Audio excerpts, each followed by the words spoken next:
Hello everyone, welcome back to my channel. I'm pretty excited to present everyone this free gift. Meet ProtoRobo, a procedurally animated character made entirely in Unreal Engine. Well, sorta. This was a prototype of sorts, a hodgepodge of parts from different assets I own. I'm not a modeler, not yet anyway, so this was the best I could do. The people behind these assets are more talented than myself, and I'll link them in the comments. Honestly, I picked a robot because it was easy to weight paint, and I wanted to see if animating a robot was easier, and it was in some aspects. It gets a little tricky when some joints only logically rotate on a single axis like the wrist bones here. I named the bones based on axis of rotation. I built the skeleton to be friendly with a control rig style animation. I even put some special bones in place purely for procedural movement of mechanical systems. The feet and hands are given world places to go and reach for that goal based on rotation rate and speed. Then, multiple systems are applied to the control rig to add springiness to the spine or the finger bounce when running. In this video, I'll quickly show you what he can do. I'll also point out some flaws, like right there where his arm just went through his body. Then we'll dive into the blueprints to see my workflow. Here we can see the walk-in-place animation. The feet are reaching for world location and keeping it and the original rotation until the next step. Here is the transform from walking to run. The head rotates to portrait mode, back arches, fingers prepare for each step, hands and feet lift while taking that step. The list goes on. Here we can see the jump. One of the benefits of a procedural system is some animation almost comes for free, just as a consequence of the logic being followed. It's also very easy to make flawless transitions thanks to the live feed going into the control rig. So when we go into climbing mode, we transition easily with frame independent interpolation. What I love about these systems is all the dynamic movement you get. Especially after it grows, it starts to become alive. So much fun to control. It's not perfect, but I'm going to improve it and post updates directly to Fab. I also included a trick to directly cast to the control rig to get clean data for sounds like the ones we're using here.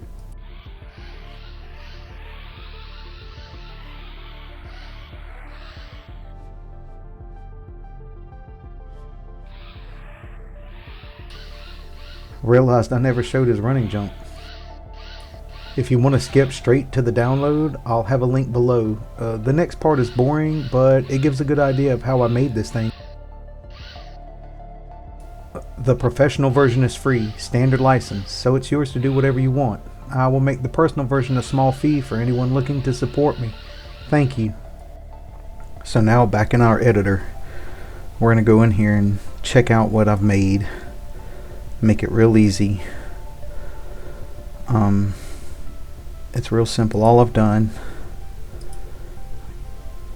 we have a ProtoRobo, and inside we have all the controls,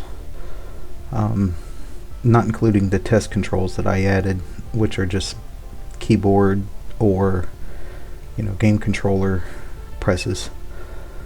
But then also I made the demo level and all the little things that went in it, and but these two here, and of course the body materials and the robo face, I'll get to those in a minute, but these two here are the ones that we're going to focus on right now. First, inside of our robo assets, you'll see that we have our static mesh, which is this thing here, which, like I said, is literally just like different pieces. This was from a sci-fi chest pack. This tablet was from another creator. This creator that created the arms and the bottom half of the legs has an entire robot repair facility on Epic. I believe it's still free. Like I said, I'll add links for everything. And of course the neck and the upper legs, they're made by a sci-fi or futuristic lighting setup which also was free. But they're pretty awesome. Anyway, you'll see here that I have made a skeleton. It's pretty normal. It's got a root, a pelvis, all the spines, the clavicle. We do have some extra bones that we added in, just for some of the procedural systems. Here inside this arm socket here, we have these 4 pistons that you can see here, and I wanted them to move separately, so I actually made these pistons here. See, let's make one go out of wonk. There it is. But anyway, I added those for just some procedural animation that I wanted to do. But you'll notice that I had some weird naming here. It's upper arm Y, which denotes the axis in which this particular bone wants to rotate naturally, as you can see here, and it is a hinge, so that is why it is named upper arm Y hinge. And then of course L, because it is our left one. Pretty simple. I've done the whole thing this way. We had to pay some close attention when we were adding the skeleton to this section here, because you know, some things are only hinge while other things, like this part of the neck, actually twists. So some things are named hinge and you'll see other things named twist. See, this one says Z twist, so that means if I grab my Z axis here and I twist it, you see, that's how it twists. So that was my logic behind making this skeletal mesh. I just wanted to make it easy for control rig. And here we go. Here in our control rig we have our, we'll start in our viewport. Never mind his wonkiness right now. I have a setting set, but I can't really make this go away without adding some other ridiculousness, but it's not really necessary. There's all kind of other places to look at him, but right now, you know, this is just him standing in the world. In fact, he's in falling motion, really, actually, which is weird, but you know, it's making him offset. We'll figure that out later. We made a construction script. Here basically I wanted to have a bunch of user defined settings, or a way to basically reset it all to, you know, the movement component of the base Unreal Engine third person character movement. But if we wanted to change a bunch of these, because I wanted more realistic movement, rotation rate, speed, their deceleration, you know, everything that I wanted to control. In fact, on most of the characters I made, so I just make this construction script. Of course, I set it to where his movement component can fly. By the way, if we were to look over here, we can find in our details panel, in our class defaults, we can find all the user defined settings just by coming here, and we'll see all of their, all the settings that we have set. We set them on a scaler here so that we can control exactly where we wanted all of those, and those are easy to set also. Over here in the blueprint, you'll see that we have all of these. Oh, we need to make that visible, but we have all of these UD setups, and every one of them can be manipulated directly here in the default value over here in the details panel when you click directly on one of the variables. And then we have this, which is pretty much the bulk of the logic for our character here. We have the base third person character movement and jump and, you know, camera movement. This is literally just like you'd get from the third person base character from Unreal. We have some tests here, which I'll show you. Some is actually quite nifty, especially this and this are, oh yeah, because I got ahead of myself. Here in the construction script, after all that fun stuff is set, after the face material is set, which is how there's a video playing on the material of our faceplane here. This video is of something else I was working on to make base animations for the third person character, like turn in place animations and stuff like that, and arm reaching, not letting the arms, you know, go through the walls, stopping himself here. Anyway, so that's a material on a plane that I have added. Anyway, we don't want to get too far off on that, but here is how we are casting to our control rig. We're actually finding it, we're making sure it's the one that we want, and then we're casting to it, which is pretty nifty. Now this is all in the construction script.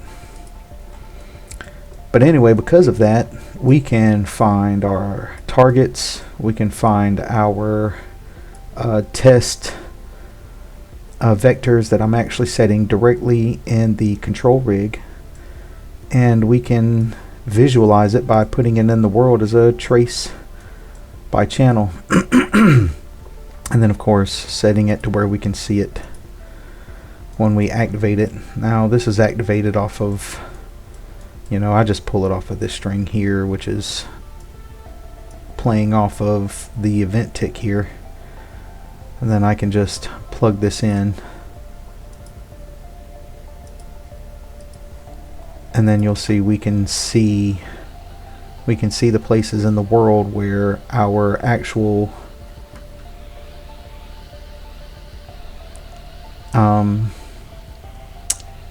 traces for our limbs are when we're walking and running. Also here we can change it to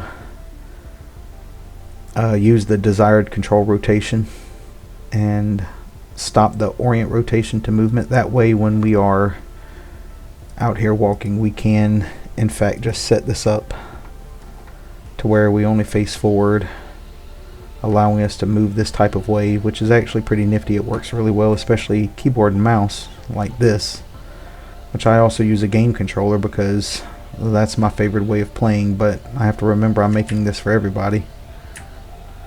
So yeah, pretty nifty stuff. We also have some global time dilation, which I do purely just for showing off and seeing what it is that my character is doing, so I can actually test him better.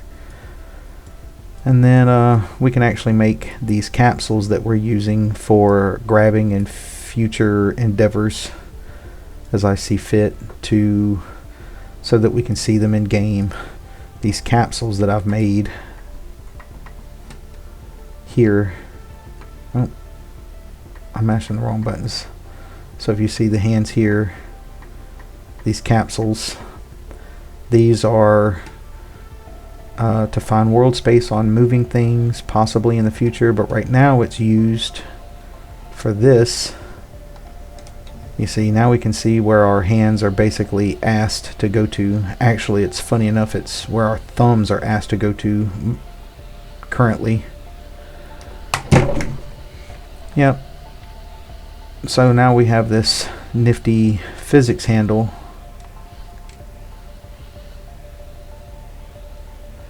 which allows us to grab things in the world. Ooh. And that's one of the problems, unfortunately, right now, which is why this is still experimental, is my arms should not be able to go through my body. This is simple to fix. I really just made this because I wanted to add one more thing to the things that I can give to people. But yeah, it's pretty nifty.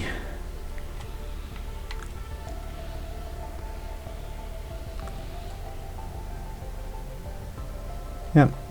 But there we go. Of course, we can do that with the mouse also.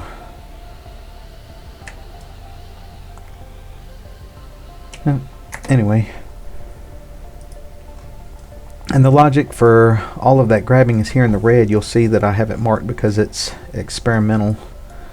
Well, we're basically, well, first we're, trying to, we're mashing our handle button, which is the left trigger axis on my gamepad, or what is it, I think maybe C.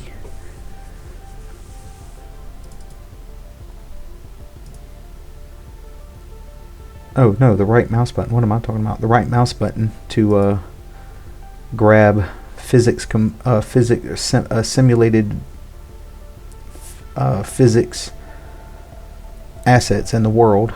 Goodness, almost but didn't get that out. Looking through it, making sure we're not running, because we don't want to run and hold something simultaneously. If so, we'll grab the component.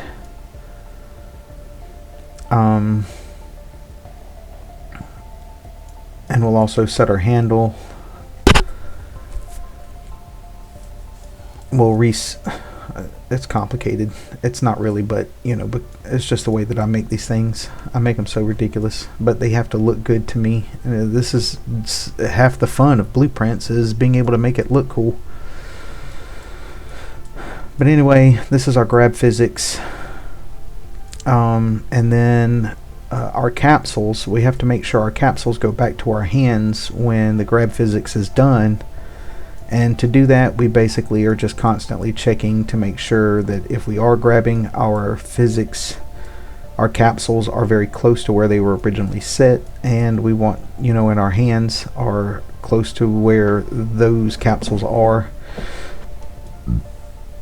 And if we're not grabbing anything, we basically want to reset our world position of our capsules. And it only fires a couple times. It'll reset, and then once it's done, it no longer does anything except for the event tick, which this is just a custom node running directly off of event tick here. That allows us to make sure that those pesky capsules stay in place.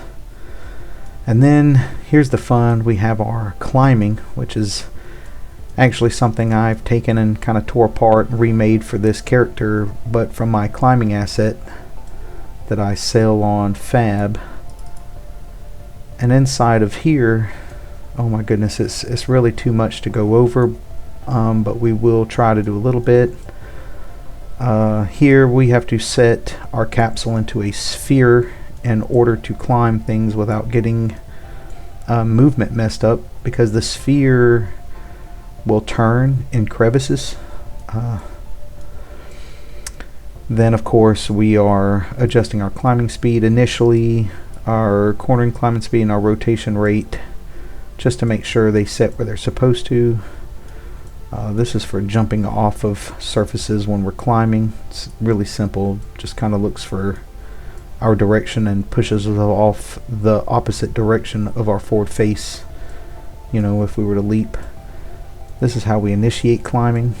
It's very important to pay attention to this right here, this physical material. If we come back out here and go into our event graph, you'll see here that I have some more user-defined settings directly set up in this control rig, and it'll allow us to do things like how far we look ahead of us when we want to initiate climbing, our maximum climbing speed, our when we're taking corners while climbing speed.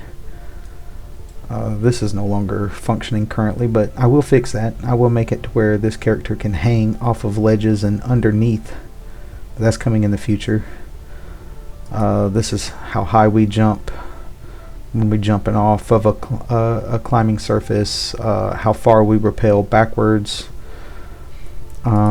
This is our camera, so when we're climbing, our camera stays behind us and kind of tracks us, so that it's funner to climb. You don't have to constantly mess with the camera. I'm also going to adapt the camera better for when we're carrying things, and just I want a better camera. I actually enjoy programming cameras.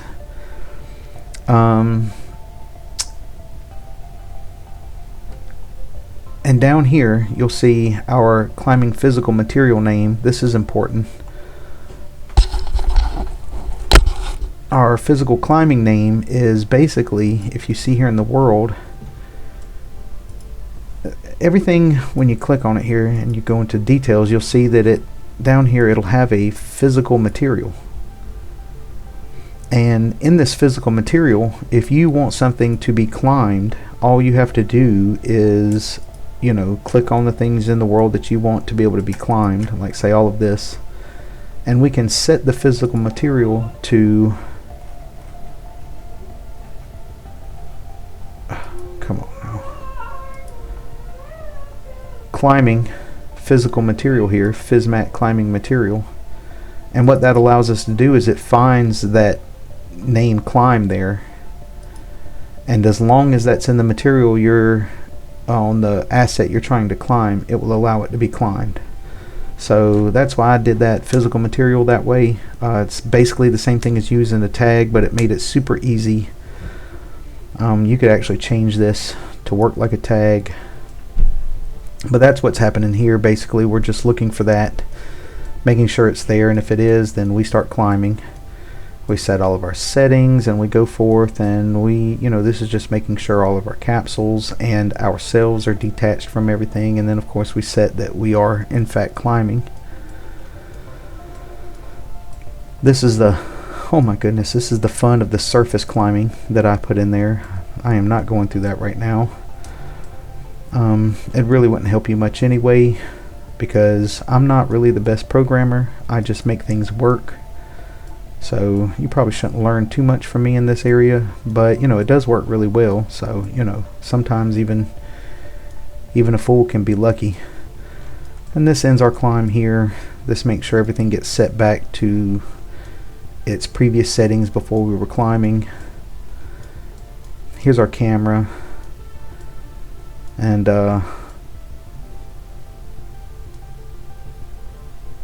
this is just to make sure that we can still control our camera when we're climbing, and this is actually the thing that follows our movement while we're climbing to stay, you know, keep the camera rotated to behind us, at least at some interpolated speed, so that when we're climbing we're not constantly having to adjust our camera. Okay, well that's it. And then of course the next step would be, well, what am I really doing with all this? Well, ultimately we're this is something that I wanted to animate, so all this isn't really that important, but you see here that, you know, we're still animating with a normal animation blueprint. And if we go into that animation blueprint, we see that we're literally just simply setting some values from our character blueprint and that character blueprint's movement component. We're just making sure all these values are set, because we're going to take these variables here that we're setting here, and we're going to plug them in to our control rig here.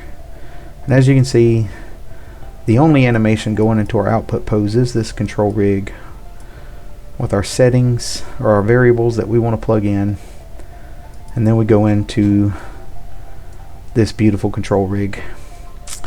Alright, stay with me just a little bit longer. We're doing some simple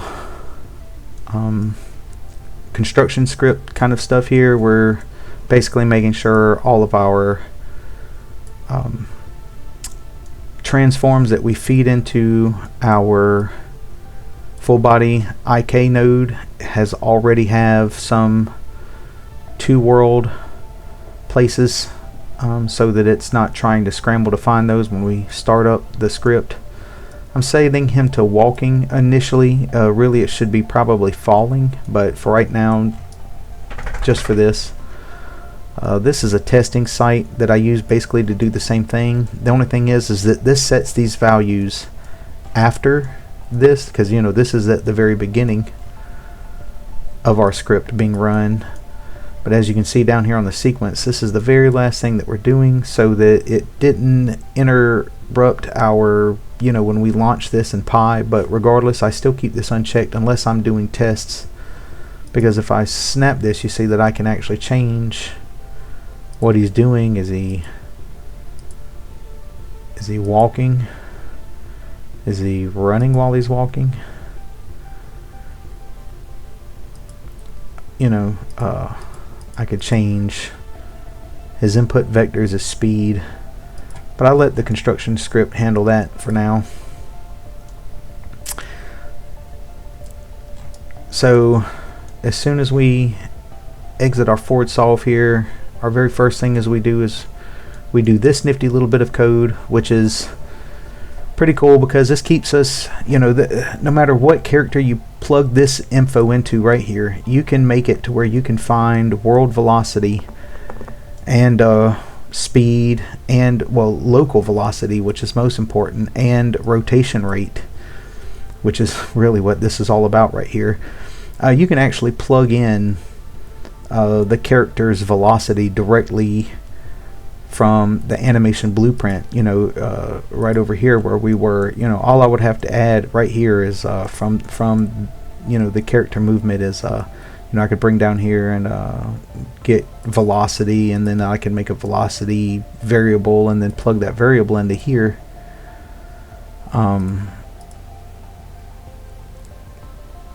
But instead I did it this way so that this can plug into pretty much any character, and it also, the cool thing about this is we can actually attach this to a specific limb. So here it's connected to the pelvis, you know, which is our core mover. But if I were to connect this to, say, the hand, I could get the direct physical velocity, local velocity of this hand instead of the pelvis, which is pretty nifty. We are feeding in our input vector from the world directly through our animation blueprint. See here in our from world variables, we are getting world input vector, and we're just doing some math here, taking it, adding it to the to world location of our pelvis, or actually our root here. And then we're removing it, then we're taking it out of the world, subtracting that pelvis area again, and what that does is it gives us a local variable that zeroes out and will find the direction that we're pushing our world input vector in and change it into local vector. That's a pretty nifty little piece of math. You'll see I'm actually doing that here too, but with the velocity to find our local velocity. And then basically the same thing by changing this quaternion into a Euler and doing the same thing, and it actually gives us, once we measure this length, we can actually find our rotation rate. And then here we are setting our timer, which is pretty nifty. Basically everything, every step this character takes, you want it to be in some type of rhythm, because everything walks and runs and moves in a rhythm, and we can actually set this timer using a time loop here, and it allows us to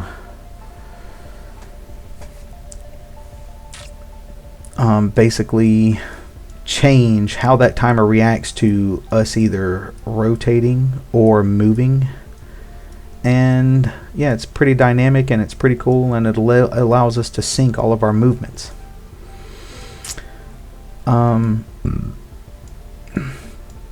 Then here we're basically adding some transform to our pelvis and our root. Anytime you're doing one of these control rigs, if you're going to add extra movement to the pelvis and all while you're leaving the full body IK root behavior pinned to input, right? Because you can actually change this to free and get more dynamic movement with the pelvis, but you have to constantly tell it where you want it to be. Pin to input is the only way that this machine has worked. So anything that we're doing to the root or pelvis, which I'm only doing something to the pelvis even though I have the root modify here, we're just modifying the root, the pelvis to go up and down when we're walking, and to be a little less rigid when moving, adding a little springiness to it.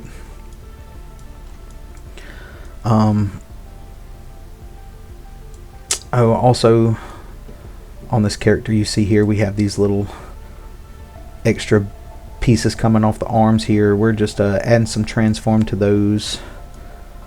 We even change those up a little bit when we're climbing so that they are at a different angle, just to add some dynamics. Here we're doing everything to our upper arm hinge to basically rotate our arms to where we wanted them, because the T-pose for this character is not perfect. Like I said, I just put these things together, so having this bit right here be able to move around dynamically is important. But at the same time, I wanted to make sure, where were we? There we are. That I could set those before we do anything else with those body parts, so that, you know, the kind of the home base for these are in the position here. And we're also just adding twist to this section here of the arm so that it faces forward.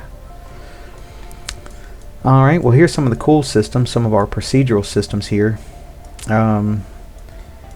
Here we're basically doing all the transform to the neck. It's real flowy.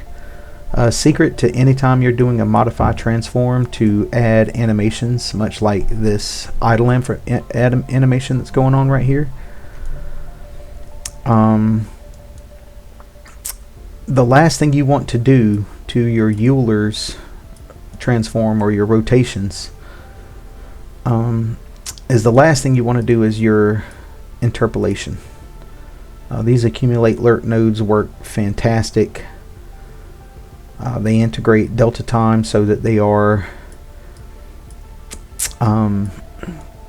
interpolated independent of the frame rate, which is fantastic. These have been a lifesaver, much better than some of the other interpolation devices in here, although your springs are your best looking. And anyway, we're just doing some of the stuff to the neck and all. You see how the neck here, almost like he's in surveillance mode. When you're in the idle, he's constantly moving around, and that's what this is doing. When we're running, his spine is springy and also arches when he's in running mode. That's not just running and walking, he's springy, but you know, he arches his back so that his arms can reach the ground in running mode. All that's done here. Here is where we adjust our fingers to do the nifty little thing when they're running, to where they bend and become more like foot pads, and they react directly with the ground.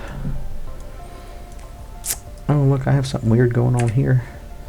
And right here we are adding all these idle animations that we see in here.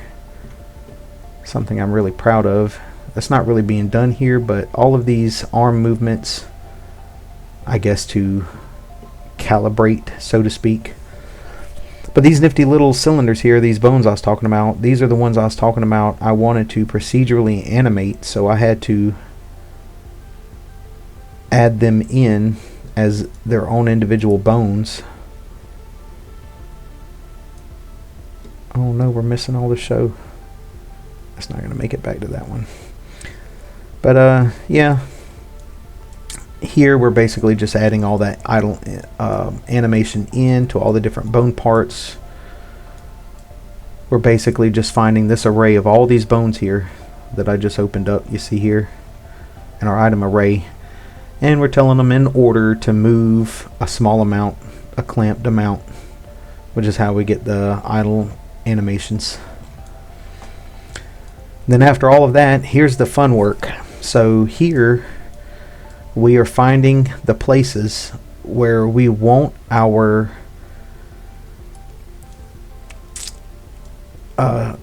sphere trace to search under different criteria. So when we're following, we want our arms and legs to search in different places. If we're climbing, we want them to search in different places. If we're running and walking, or just walking, then we want to find, you know, we basically want to adjust these values of where we're searching for hand and foot placement when we're going throughout the world. This allows us to move more dynamically. And then of course we're doing some simple checks for rotation rate and things like that so that we can shorten or lengthen the distance. We're also feeding our local velocity that we work so hard into finding. We're feeding that into the sphere trace as well, so that the sphere trace is constantly searching where our velocity would send us automatically, so that we don't have to do that math. We just let the velocity do it. Find how far ahead we want to search in our sphere trace. Also, we have this to where we can set this up at any time, turn it on. If you ever want to come in here and see the different sphere traces that we're using, see if I were to, oh, I'd have to break all these links. That's ridiculous.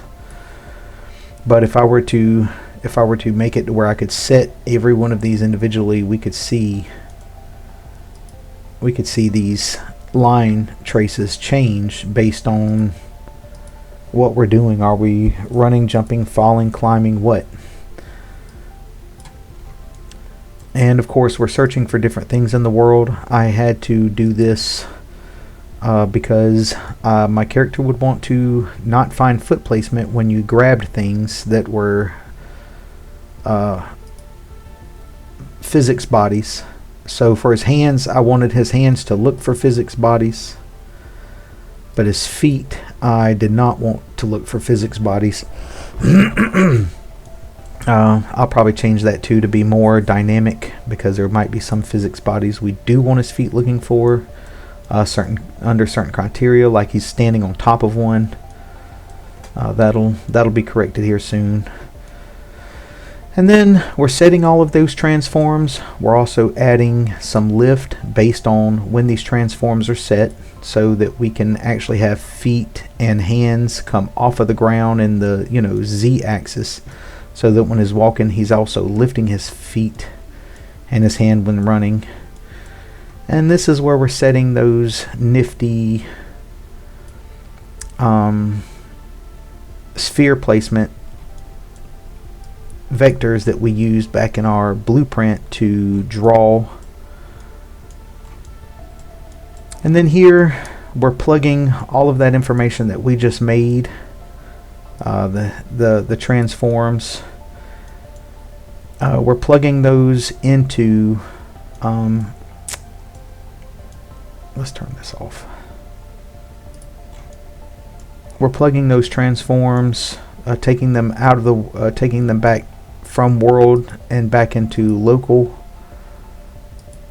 transforms, and then of course we're lerping them, and then we are feeding them into our full body IK. Now the thing is with this full body IK, because I wanted the arms to have a different route than the legs, I'm actually for looping this body IK, so that means for each limb it's running its own full body IK. And then like the things like that we've seen when he goes into running mode, you'll see these legs here. These legs go backwards at the knee, so they change the angle that they want to be in, and we're doing all that actually right here. When we're running or climbing, we want our knees to bend backwards, so we are actually changing our settings directly in our full body IK. We are setting them to find these values here in our preferred angles on both of the knees, or actually it's calf, but that's our knee bones. And this allows us to basically find this angle when we're moving in this direction, and I think that's just really cool that we can do that right here in the full body IK. It doesn't take anything else extra to do that. And anyway, also we were talking about the foot and hand lift. When we're doing that, we're actually just finding the opposite of our normals on the ground. so that if we're climbing, as you can imagine, in front of us, our hands would actually back up. Trying to climb a wall, our hands wouldn't go up as we try to climb. It would come off of the wall, like towards our back as it moved up. Whew, this is a lot, y'all. And just think, I was thinking about doing this as a tutorial. Oh my goodness, I would have ruined everybody. But then here comes some of the coolest systems. After doing all of that helps us, navigate through the world and animate in ways that allow us to move all these different things before we find hand and foot placement, so that our hand and feet are never really being fought against. So basically, when it says this left hand should be in this transform, it is finding it pretty much instantly, and it's doing that after it's animated all these other things, so that it still finds these places in the world, even though we're bending the shoulders and arching the back and all. We want it to look for those places in the world after all those animations have been done. So order here matters. That's why I do all this first before I do this. But then there's sometimes that you might want to do the procedural animation afterwards, which is all of this. This one is basically those nifty little cylinders here that I keep pointing out. Basically how this arm is rotated, these cylinders here, these cylinders change the distance that they jut out in order to be more realistic, like if they were actually connected to a mechanical system. So I'm taking the rotation of this arm compared to this chest piece, which is our spine number 4, and then based on how it's rotated comparatively, it moves these cylinders out on an axis based on which ones need to be protruding, with the bottoms or the tops or the rears or the forwards. And because there's 4 of them, you can basically rotate anything, and just like an arm would rotate, and have these pistons coming out and touching the face material, which I think is really cool. That's a lot just for that little bit of a system, but it's pretty cool because that is a procedural movement that is purely procedural, as basically just takes your skeleton and says, hey, when the skeleton is moving like this, then we have to move these other things in a different type of way, but still move them. And so I just think it's fascinating. Here, this is my version of the aim node. So the aiming node is cool, and I've seen so many people be able to do it here with the control rig, but every time I use it, it always produces some kind of problem. So instead of doing an aiming node, I take the normals that I'm finding from my sphere trace to find world placement, and I'm just saying, hey, based on that normal, let's spin whatever axis I want to spin to a certain degree to make it match up with the pitch of the world. And this actually works extremely well. If you want to study this is pretty nifty, and I can also change how it reacts with the world based on whether we're falling or walking and running or climbing and all those things, and whether the left hand or the right hand's even finding a place to hit in the world, which is really, this is just the superior way to aim hands and feet, or touching when you're touching something. This is the way. It just, to me, it just seems to work so much better than the aim math node or any of that. Here we're adding some angle to the thighs, so that when we're running or walking and we're turning in place, our thighs kind of jut out to the opposite direction, so as not to warp through the other leg while it's still on the ground. That's really all this is doing. And then, of course, just like our elbow hooks here that we have, that I was showing you earlier, we also have these nifty, little animated hooks that I'm adding its own movement to. It basically, in walking mode, it always finds the thighs and looks almost similar to some type of mechanical lever as it works. So if we were to turn running off here, you see that it'll find this area of the thigh here, and even as my feet move forward, this bone here, this arm hook, this leg hook as I call it, basically tries to keep this part of itself right here at this thigh. So that's a pretty nifty procedural system here too. And that's everything. You know, oh wait, no, we also wanted to go over this. I made a body face material. It's basically just taking this video of this nifty character who does the same thing, basically finds places in the world to, you know, put his hands. He does awesome turn in place movement, as you can see. That is awesome. But that's the base animations from the third person character template from Unreal, and I have added a control rig that allows him to interact with the world and do, like I said, walk in place movement and other nifty things that just a normal control rig, just a normal animations won't let you do. And here I'm basically just applying that to a material, and then I'm putting it in this video material setting so that we can apply it to, if we go back to our ProtoRobo blueprints, we see that we have a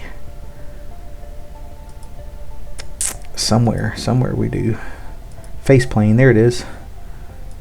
This is face plane. It's basically just the screen of his face. And of course, you could do some really awesome things with this little setup. I just wanted to add that because, well, for one thing, I was working on making this video work, so I wanted to go ahead and include it with this asset so that people can see that you can also do these types of systems with existing animations and not when they're purely procedural. And now, yeah, that's everything. And yeah. So I hope when you download this thing, you can learn all kinds of cool things from it. You can you could also just use this in a game. That would be beyond fantastic. More power to you. This is under standard license, so you're more than welcome. Sorry to be so monotone. I'm not the best at making videos, but I would love to continue to make these things. What I really would like to do is, you know, parse out my work for people basically that want procedural animation for their characters. I would love to work for people and get paid that way. That would be incredible. Also, I'm hoping to start a Patreon soon, so if anybody that wants to, you know, support me in this awesome journey of making procedural animation, you know, that would be fantastic. I'll also do cool things for my Patreons, like I want to basically give away one free animation set for any character you choose. I'll pull a name once a month, say, and you know, animate you a character and give you several animation sets and possibly some even cool logic. You know, that's really where I'm wanting to head with this. This is a very simple system. I have others. I don't know if I really have time to show you these others. Hey, there's the video that I'm making literally right now. If we go here, one of the cool ones that I've made that is completely procedurally animated, I've made a raven, a deer, another robot, which was actually one of the Paragon robots. It was an epic fail. And that's when I decided I was going to make my own skeleton, actually. Oh no, I don't know how long this is going to take. But some of the coolest characters that I've made, because it's not just machines that work well. Really, it's like the old saying goes, the ancient Chinese proverb, but you know, demons are easy, but dogs are hard. And what that means is animating something that we're not used to seeing very often, you can make it look pretty cool, convincing, beautiful even. But at the end of the day, it won't be very realistic. But you know, I don't have any dragons to watch to tell you what that animation should look like. So this dragon, you know, he moves around in the world completely procedurally. His lean going up and down, even his wrists bending forward as he takes each step. You see that they kind of lean forward so as to dig into the ground. He's completely procedurally animated, and you can see as a biological, he also works very well. We have this awesome gait change, which I think is pretty cool. The gait change is hard for people. So is the lift. We see here that his legs, his hands, and his feet are going up in the air as he steps. He's looking for a place to go in the world as he turns. The wings, neck, and tail have additive physical animation underneath the control rig. So the control rig is still directing them, but the physical animation is just adding some, you know, some living touch, which is really cool. And yeah, so you know, this is what I want to do. I want to make these kinds of things for people, make them as awesome as possible, and hopefully have some of my art in a video game one day. And people, you know, hopefully love to move these characters. That's one of the things I love about them. They're just so fluid feeling. They feel alive. Yep, that's it. So thank you everyone for coming, and I hope you enjoy the asset. Happy coding.